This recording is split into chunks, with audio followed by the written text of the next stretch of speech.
We received a couple of phone calls from some of our chiefs, and as I was talking to them, the common theme that was coming up with them was the issue of disparity. The ability to be able to, I guess, transcend what's relevant within our community environment and really be successful in the business environment. And it relates back to me an issue that happened during a meeting that I went to with during the early 80s.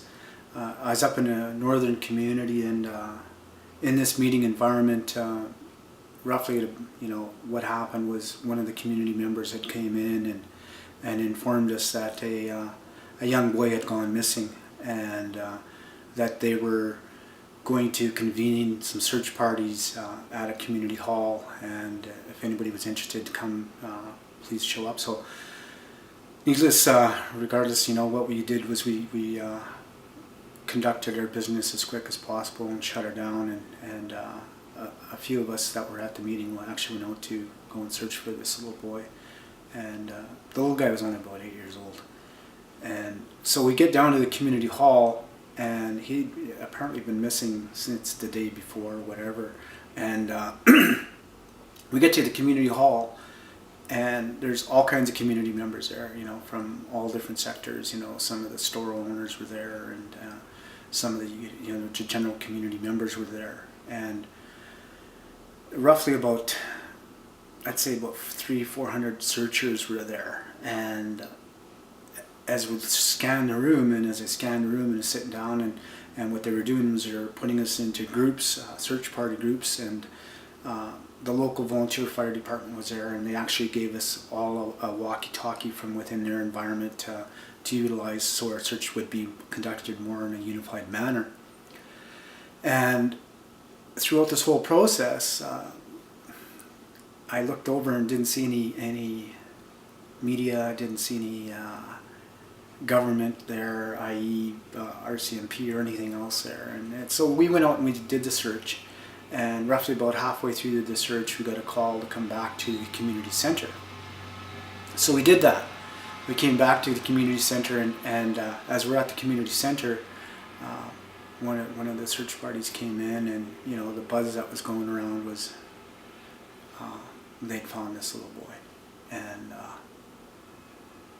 it was quite heart-wrenching to actually see a mother be informed that her little boy was no longer with us. And as I scanned the room, and it really does leave a lasting impression on you, there was no RCMP presence. So I asked that basic question: why not? Why isn't the government here? Why isn't there somebody here from the RCMP? And the feedback I got was that the RCMP actually thought that this little boy had gone to one of his relatives, so they didn't really treat it with much importance. Flash forward now about a year and a half later, there's another child that's gone missing. And in this environment, though, this child is not Aboriginal, and there's roughly, I think, 56 police officers. They called in the army. They had a lot of community members there, which was good. And in the first place, it was the full community that came together for the little boy. And with this little girl, they'd called in all these army officials and RCMP, and they were there, and media was present. And as I sat back, and both situations turned out to be a negative situation for both children. But what got me was the difference of activity that was occurring from within a government structure, and it really does have me perplexed, because I look at it as a child. That's a child. Doesn't matter whose child it is. There shouldn't be a difference. And I understand where the communities are coming from with respect to disparity, whether or not they actually have an opportunity to I guess, to engage in economic development that would be meaningful and accepted by the rest of society. And the one thing I really do have to reiterate is that when that search happened, it was a full community that came together with that little boy. It wasn't government. It wasn't anybody associated with government.